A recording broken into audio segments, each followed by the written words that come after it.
ये जो वक्फ बिल नरेंद्र मोदी ने भारत के पार्लियामेंट में पेश किया, ये बिल ये कहता है कि अगर ये बिल कानून बनेगा तो कल कलेक्टर डीएम ये फैसला करेगा कि वाकई में ये मस्जिद वक्फ है या नहीं, ये खानखा वक्फ है या नहीं, मदरसा वक्फ है या नहीं, या कब्रस्तान वक्फ है या नहीं। और वक्फ यूजर को इस बिल में निकाल दिया गया है। मैं जिम्मेदारी के साथ आज आपके दरमियान में ककरौली गांव में खड़े होकर आपसे और उत्तर प्रदेश के तमाम जिम्मेदारों को बता रहा हूं, उत्तर प्रदेश सुन्नी वक्फ बोर्ड में जितनी जायदादें रजिस्टर्ड हैं 99% वक्फ यूजर है, यानी उसका कोई डीड नहीं है मगर रजिस्टर्ड है। अगर खुदा ना खास्ता यह कानून बीजेपी की हुकूमत बनाएगी तो इन तमाम 99% वक्फ जायदाद का क्या होगा, क्योंकि मोदी ये कह रहे हैं कि जो जायदाद वक्फ होती है हम और आप मानते हैं कि उसका मालिक अल्लाह होता है, सुबह क़यामत तक मालिक उसका अल्लाह होता है, मगर मोदी इस तरह का बिल पार्लियामेंट में पेश कर रहे हैं कि मालिक अल्लाह नहीं होगा, मोदी होगा और मेरा नायब का डीएम होगा, कलेक्टर होगा। उत्तर प्रदेश में जितनी सुन्नी वक्फ बोर्ड की प्रॉपर्टियां हैं 99% वो वक्फ यूजर है। इस बिल में वक्फ यूजर को उड़ा दिया गया। इस बिल में यह बात लिख दी गई है कि अगर कोई भी जाकर डीएम कलेक्टर के पास ये शिकायत कर दे कि ये फुला जायदाद वक्फ की नहीं है, तो कलेक्टर जब तहकीकात का इंक्वायरी का ऑर्डर देगा, जैसे ही वो इंक्वायरी का ऑर्डर देगा उस वक्त से वो जायदाद वक्फ नहीं रहेगी। कब तक वक्फ नहीं रहेगी? जब तक कलेक्टर या डीएम अपनी इंक्वायरी मुकम्मल नहीं कर लेता। डीएम इंक्वायरी मुकम्मल नहीं करेगा, इंक्वायरी का ऑर्डर जारी कर देगा, वक्फ की प्रॉपर्टी से, जायदाद से हम महरूम हो जाएंगे। आप बताइए फिर किसका नुकसान होगा इस बारे में? फिर उसमें बिल में लिख दिया गया कि उत्तर प्रदेश के आज वक्फ बोर्ड में उसका एक एक मेंबर रुकन सिर्फ मुसलमान बन सकता है। मोदी कह रहे हैं कि नहीं, कम से कम 2 गैर मुस्लिम तो बनना ही बनना है, और इलेक्शन नहीं होगा रियासती वक्फ बोर्ड में। प्रदेश की सरकार मेंबर्स को नॉमिनेट करेगी, नामजद करेगी, यानी 2 से ज्यादा भी गैर मुस्लिम उसके मेंबर बन जाएंगे, मेजॉरिटी में आ जाएंगे।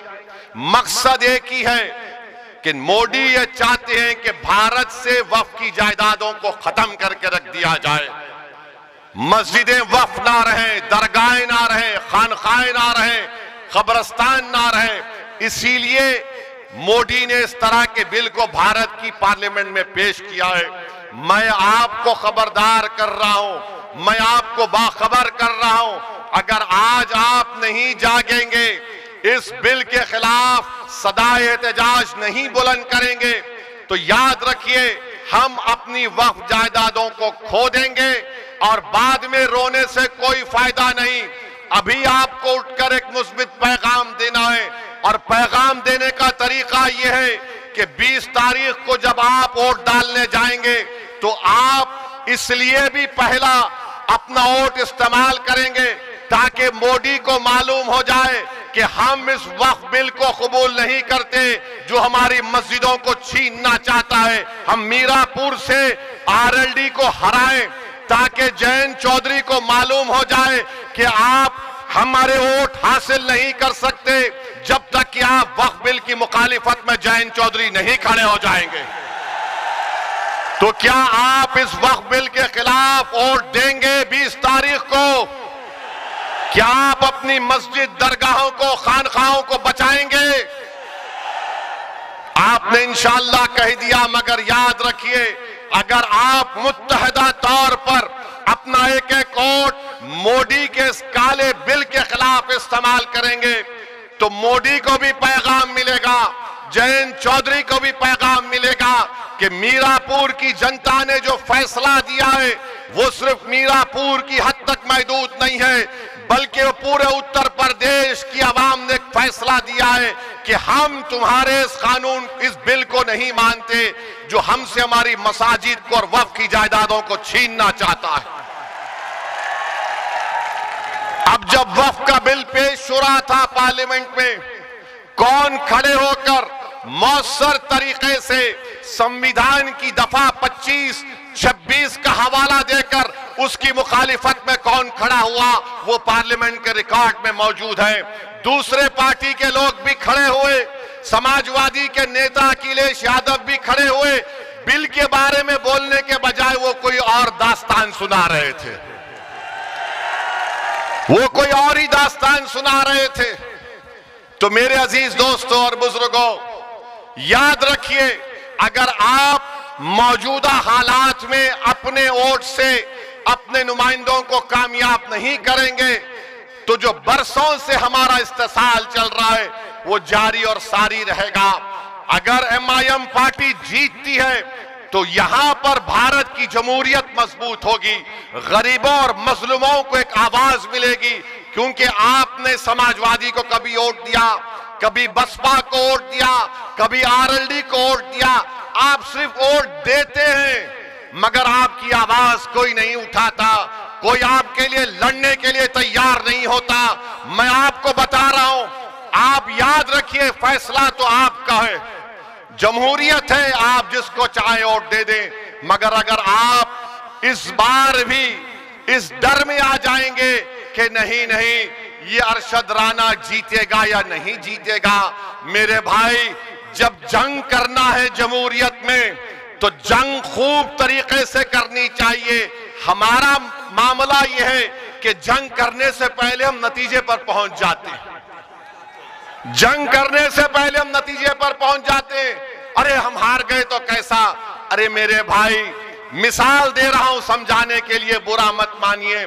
70 साल से वो फलस्तीनी गाजा और मगरबी किनारे में लड़े जा रहे, मर रहे। 40,000 अब तक मर गए, 12 लाख बेघर हो गए, लाखों लोग बेघर हो चुके हैं, मगर उनके हौसले को देखो, वो डर नहीं रहे बल्कि मुकाबला कर रहे हैं। क्यों मुकाबला कर रहे हैं? क्योंकि इजराइल एक जालिम मुल्क है, इजराइल एक जालिम मुल्क है और वो जालिम मुल्क गाजा में नस्ल कशी कर रहा है। मगर एक मिसाल देने के लिए आपको बता रहा हूं। दूसरी बात मैं आपके सामने ये अर्ज करना चाह रहा था कि यहां पर अंसारी बरादरी बहुत बड़ी तादाद में है, उनका कारोबार पूरा का पूरा ठप होकर रह गया, कोई नहीं पूछता।